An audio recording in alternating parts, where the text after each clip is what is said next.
Muy bien, pues aquí vamos a comenzar con la segunda parte de este video hablando sobre las 5 heridas emocionales. Espero que hayan visto la primera parte completa y que esta segunda parte pues complemente la información para que quede muchísimo más claro y entendido toda esta parte, y así que tú puedas ir identificando cuál tienes, porque repito, esto es completamente normal, que identifiques cuál tienes y cómo la puedes trabajar. Recordándote que si ocupas más información o apoyo, puedes escribirme con toda confianza para yo poderte apoyar en lo que esté a mi alcance. Así que te dejo con el video. Tenemos la tercera herida y es la herida de la humillación.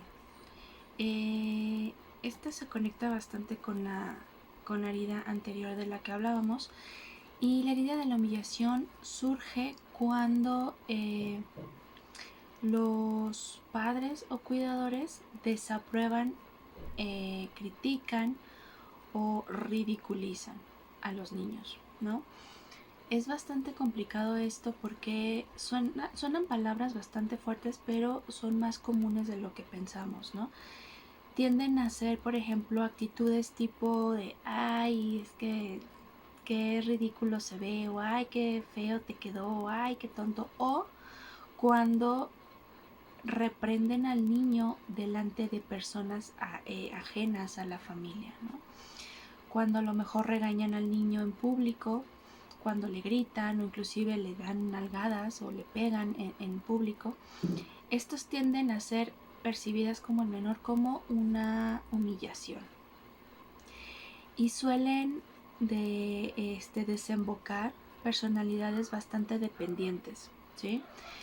Dependen de lo que los demás piensen de sí, de ellos, dependen mucho de la imagen que las demás personas tengan de ellos, por lo cual se vuelven bastante dependientes de complacer o de hacer o de quedar bien siempre frente a las personas.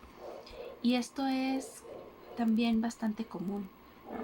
Bastante común que, por ejemplo, los niños se vuelven complacientes, los niños se vuelven inclusive, no sé, niños que tienden a burlarse o bien de otros o bien de sí mismos, ¿no? Tienden a utilizar este mecanismo de defensa o esta defensa o esta protección tipo me burlo yo de mí, yo me ridiculizo, yo me minimizo a modo de broma. ¿Para qué? Pues para que los demás no puedan hacerlo, ¿no? O para que yo no sienta tan fuerte la humillación o la ridiculización de otros hacia mí, sino que me adelanto y lo hago primero yo. Suelen ser personas que siempre complacen, siempre se vuelven como los cómicos, los graciosos, ridiculizando ciertas características propias o de otros.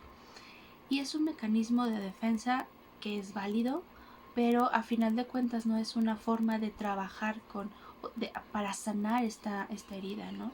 Entonces suelen provocar este tipo de personalidades, ¿no? En los niños, en las personas.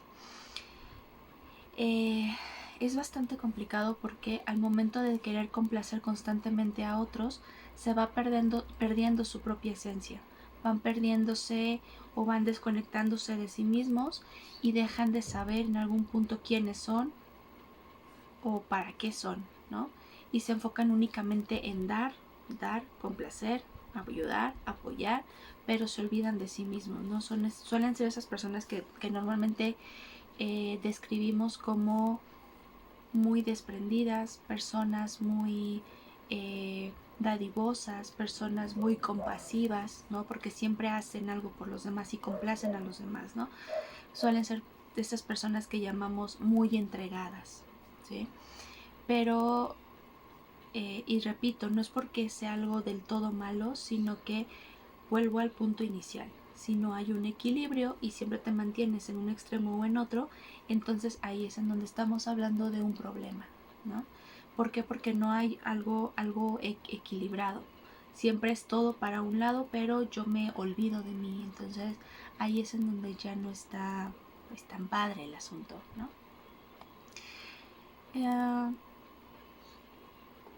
Para sanar este tipo de herida tenemos que conseguir el perdón, ¿no? Entender qué es lo que debemos de perdonar, entender en dónde surge esta herida, cómo surge esta herida y perdonar. Al momento de que tú perdonas y te vuelves empático con las personas que te provocaron esta herida, tiendes a pensar o a disminuir esta carga que tú tienes por complacer, ¿no?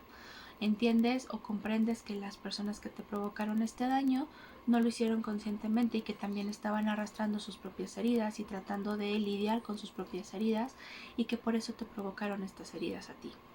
Pero lo importante es conseguir ese perdón. Primero, perdonarse a uno mismo, porque cuando entiendes este tipo de situaciones, el perdón hacia uno mismo es más complicado, porque te das cuenta que uno permite que este tipo de herida prevalezca por mucho tiempo y se arraigue. Y en lugar de trabajarlo, de sanarlo, seguimos alimentando esa herida y ese dolor, ¿no? Hasta que llega un punto de quiebre en el que ya no puedes seguir avanzando con esta herida y te das cuenta de todo lo que permitiste por no haber frenado en algún momento específico determinado en tu pasado y que esto no prevaleciera por más tiempo. Entonces, debes entender que vales como persona, que las humillaciones recibidas o las actitudes percibidas como humillaciones no tienen mucho poder si es que tú se los quitas, ¿no?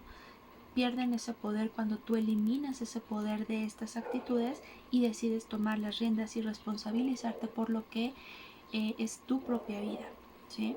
Entonces aquí el punto clave es sí perdonar, aprender a valorar, trabajar en el amor propio, en el autoestima, pero sobre todo el, el responsabilizarse por uno mismo. Y cuando hablo de responsabilizarse es tomar las riendas de lo que vas a dejar que te dañe y lo que no. Porque tú eres libre de decidir si algo te daña o no, ¿sí? Y esto es lo más complicado, pero se puede hacer perfectamente. ¿Cómo podemos evitar este tipo de herida? Teniendo una especie de crianza respetuosa, de crianza empática, que en algún momento hablé de la crianza empática en una de mis revistas. Por aquí les voy a dejar el link de ese artículo.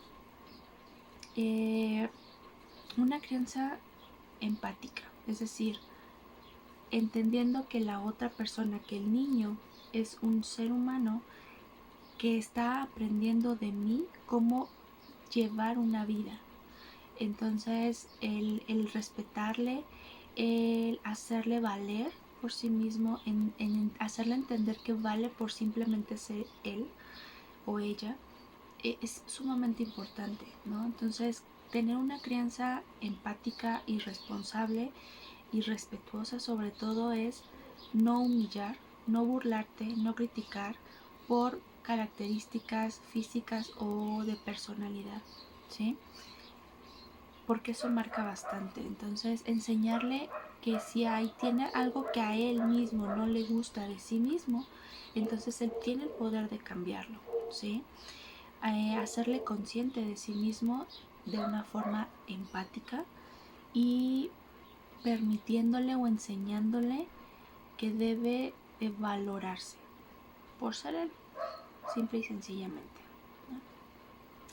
Vamos con la cuarta herida. Ok, la cuarta herida es la herida de la traición.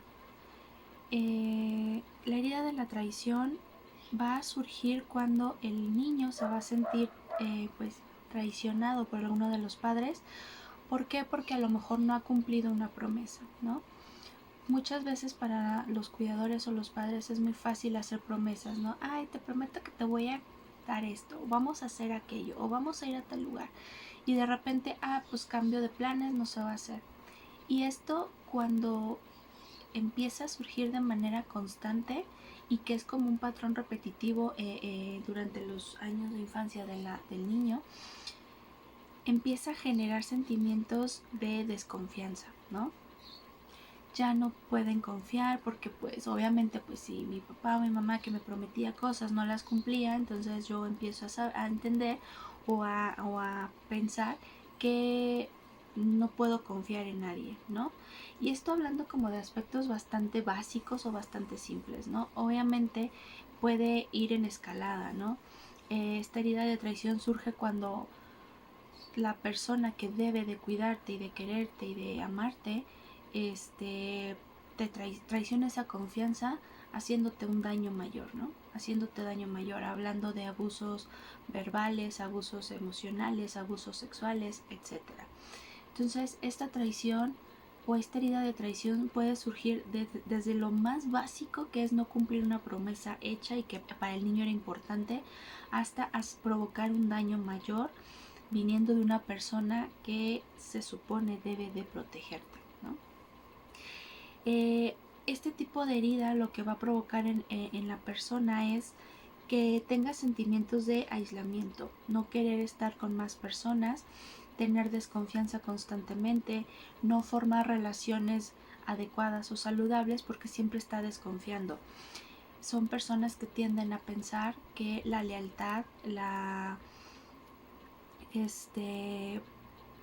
es sumamente importante, ¿no?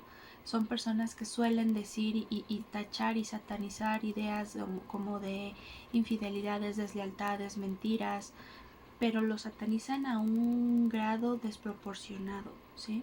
Suelen ser personas bastante inseguras que podemos verlo, ¿no? De que tienen que estar revisando cuentas de las redes sociales de las parejas o de la familia, estar preguntando qué es lo que están diciendo de ti o por qué fueron o qué hicieron o en dónde están o qué están haciendo, con quién lo están haciendo. Quieren saber santo y seña de las personas que les rodean, sean amistades o sean familia o pareja, ¿no? Entonces, ¿por qué? Porque hay un temor a la traición tan grande que piensan que constantemente las personas hacen cosas para, a sus espaldas o de manera oculta para dañarlos, ¿no? O también suelen ser personas que son muy rencorosas o envidiosas, ¿no? ¿Por qué? Porque se sienten no merecedores de cosas positivas, entonces yo creo que como yo no lo merezco, alguien más lo tiene, entonces yo envidio lo que esta persona tiene porque esa persona sí lo merece y yo no, ¿ok?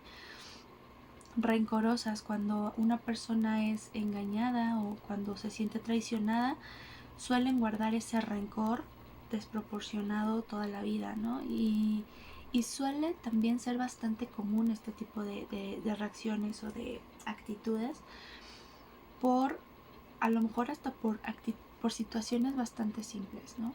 Pero constantemente está la idea o la sensación de que la van a traicionar, de que la van a engañar, de que están jugando con ella, de que, ¿no?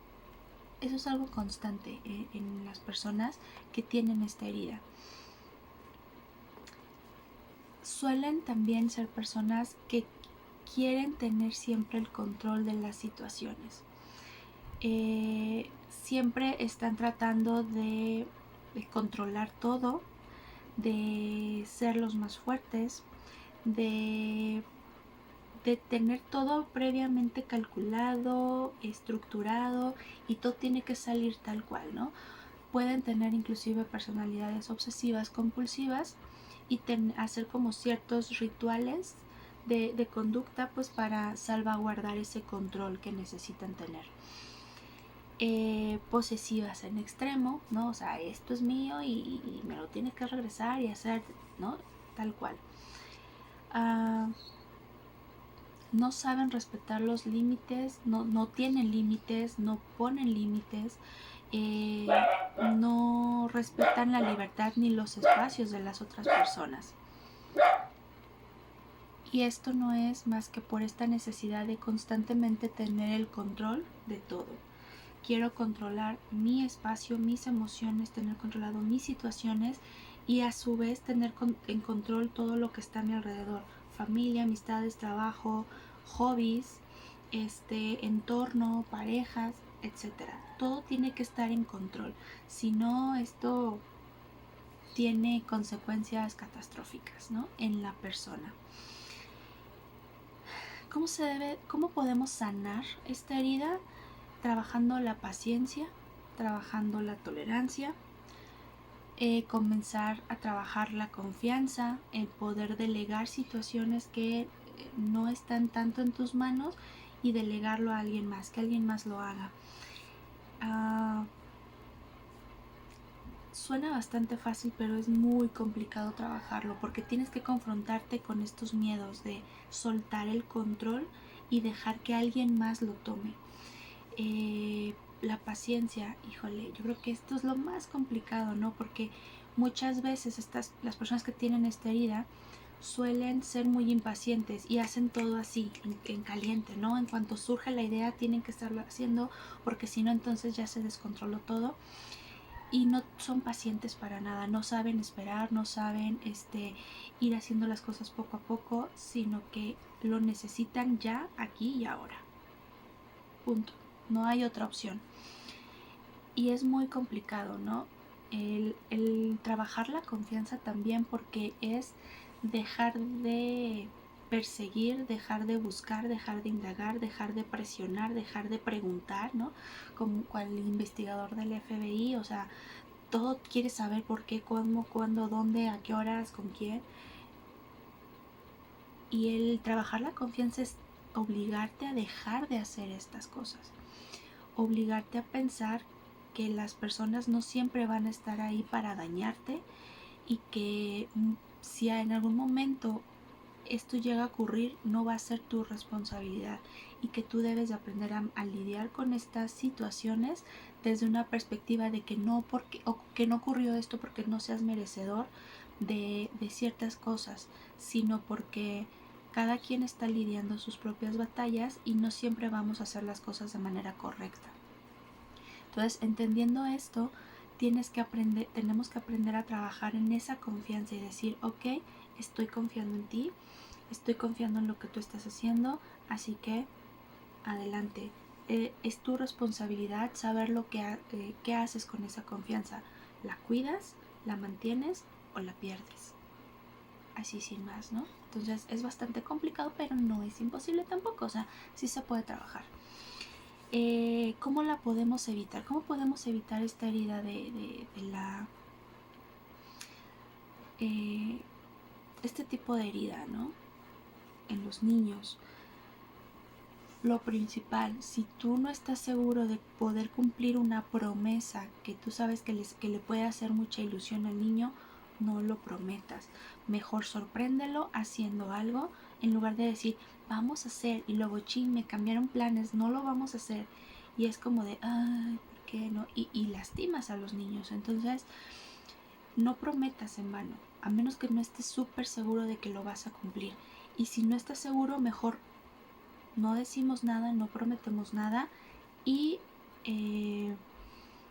mejor si lo podemos hacer, mejor sorprendo y va a ser algo más gratificante para el niño también, ¿no? Entonces no hagas promesas a lo loco, sé coherente con tus palabras y tus acciones. Si tú dices, voy a hacer esto, hazlo, ¿sí? Si tú estás corrigiendo, mantente en esa corrección, mantente firme en esa decisión y no digas, ay, bueno, sí, luego, ay, mejor no, porque eso también genera que el niño no confíe en las personas, ¿no? O sea, porque los niños cuando son pequeños necesitan tener este encuadre, ¿no? Porque eso les va a enseñar a que ellos deben de cumplir sus promesas y de que si algo están haciendo mal tienen que asumir las consecuencias de las acciones que están realizando y que la consecuencia fue mala, ok, ¿qué les enseña? A que tienes que planear y pensar bien antes de actuar, ver todas las opciones y actuar entonces. Siempre cumplir, siempre cumplir tanto en aspectos positivos como en los negativos. Si tú le dices, ¿sabes qué? Estás castigado por esto, mantén el castigo y cúmplelo, porque el niño va a aprender a esos límites, va a aprender a respetarlos y va a aprender a ponerlos también, porque a fin de cuentas uno como cuidador pues se vuelve en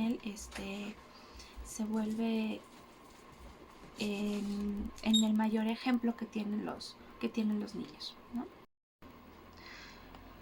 Ok, Con esto pasamos a la última herida, que es la herida número 5 y es la herida de la injusticia. Ok, la herida de la injusticia se va a originar cuando el niño crece en un ambiente bastante estricto, bastante frío, bastante distante en relación con los padres o cuidadores.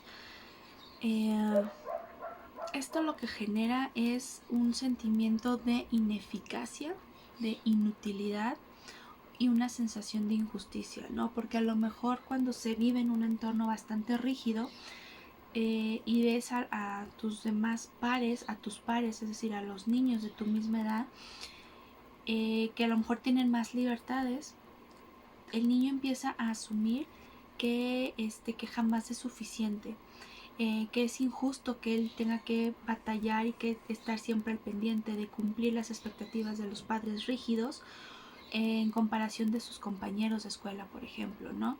Que son como más libres, que pueden a lo mejor comer lo que quieran, hacer lo que quieran, que a lo mejor los papás los abrazan, los apapachan, los consienten y llegan a casa a un entorno completamente frío y distante. Esto les genera esta sensación de injusticia, ¿eh? ¿Por qué los demás sí? ¿Por qué yo no lo tengo? ¿Por qué yo tengo este ambiente hostil, básicamente, ¿no? Genera sentimientos de ineficacia e inutilidad.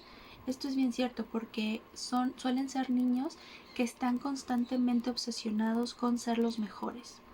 Tengo que siempre sacar 10, tengo siempre que ser bueno, tengo que siempre ser el ejemplo de los demás, tengo que ser el mejor en todo, ¿sí? Suelen ser niños que están metidos en 20,000 actividades y tienen que tener trofeos, premios, regalos por excelencia constantemente. Pero nunca es suficiente, ¿no? O sea, el niño puede tener, o yo puedo tener 20,000 trofeos, pero jamás va a ser suficiente porque siempre a los padres les van a exigir más. Son niños que si sacan un 9 de calificación, híjole, se les cae el mundo porque es que como 9, es que no sirvo, es que a ese nivel, ¿no? Y esto llega a generarles esta sensación de que jamás van a ser suficientes, que nunca hacen lo necesario, que nunca hacen lo mejor y que siempre se quedan a poco de conseguir la excelencia, aunque sean excelentes. Porque a lo mejor todos los demás que llevan como, que no tienen como este tipo de herida o de este mismo tipo de ambiente,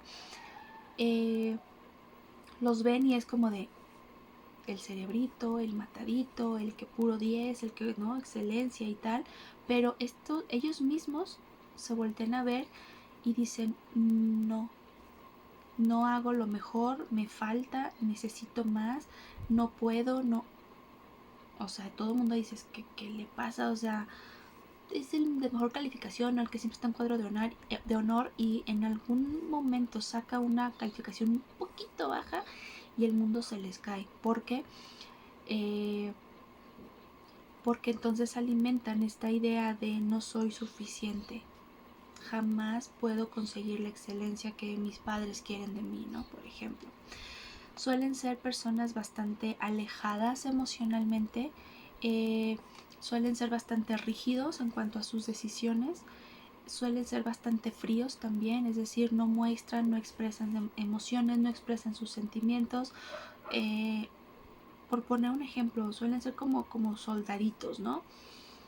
Esto es así y así, mentalidades bastante cuadradas, expresan sus opiniones de manera muy tajante, juicios morales ni se diga, o sea, todo tiene que ser moral, correcto, no te puedes salir de la norma porque entonces eres lo peor del mundo. Y toman sus ideologías y sus pensamientos y sus emociones como lo único que hay. No hay opción a medias tintas, o es sí o es no, punto. O sea, no hay más. Todas sus intenciones se van a volcar en conseguir poder, en conseguir autoridad, en ser importantes, en ser alguien en la vida, en ser los mejores en todo, siempre buscando la perfección, ¿no? Y esto es no sé, a lo mejor luego en películas lo han visto, ¿no? Como en, creo que se llama Psicópata Americano, o sea, que todo tiene que ser así como que escrupulosamente ordenado, o aquellas personas con trastornos obsesivos compulsivos que les obsesiona el orden, la limpieza, pulcritud, o sea, siempre impecables y todo. ¿Por qué? Porque no puede haber un mínimo de desorden, ¿no? O sea, todo tiene que estar perfectamente acomodado, planchado, limpio, así tal cual, porque si no, entonces no sirve, no es bueno. ¿Cómo podemos trabajar en esta herida? Trabajando desde lo que es esta rigidez, ¿no?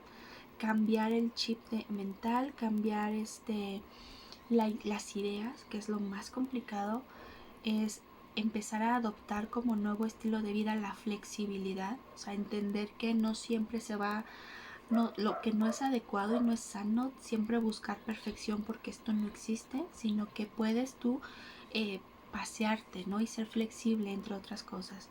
Ser bastante tolerante, trabajar la tolerancia, trabajar la confianza en los demás, porque suelen ser personas que no confían en nadie más, ¿no? O sea, si yo quiero que las cosas salgan perfectas, por eso las hago yo, porque si las hace alguien más, entonces esto no va a salir bien, ¿no? O sea, por eso tengo que hacerlo yo.